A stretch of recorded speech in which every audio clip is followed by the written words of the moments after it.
So how does the system track and manage skills at a job and organizational level? There's numerous ways. So because a lot of organizations may have an existing matrix that they're already using, maybe in a prior LMS, maybe it's in a HR system, maybe it is just a spreadsheet. You might have a department, then you'll have skills associated with that department, then you'll have a role, then there'll be certain skills associated to that role.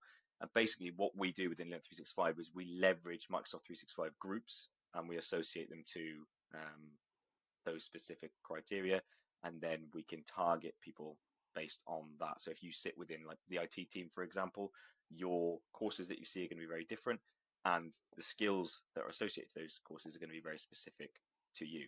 Now you can go one step further than that grouping, which is more around the optional side of things, but you can set skills proficiency targets, and that can be company wide, right? That can be like mandatory for everybody to meet that target, but you can set targets based on department, job title, role, all of those things. And those fields are fields that we're picking up from Microsoft Entra, or Azure Active Directory as it was once called. And we can set proficiency targets against those roles. So from a user's perspective, if I go to this demo user, everyone has a current proficiency and a target proficiency Right. based on their role. And line managers are going to have a full view of that as well. But What about organizations where all the information isn't in Entra, or obviously user identities are in Entra. What if a lot of this information is held in a HRIS? That's fine. So there are multiple options for that. We can do a direct export from there. If you've got it stored somewhere, we can pick that information up.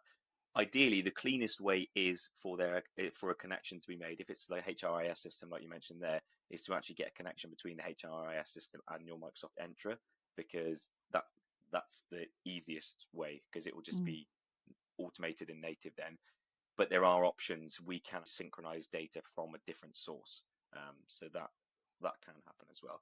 But yeah. also the other thing to mention as well is if you've got you mentioned about having those skills in a spreadsheet, we can synchronize from a spreadsheet and do a mass import of the structure of that skills matrix into the Learn 365 as well Right. from a CSV.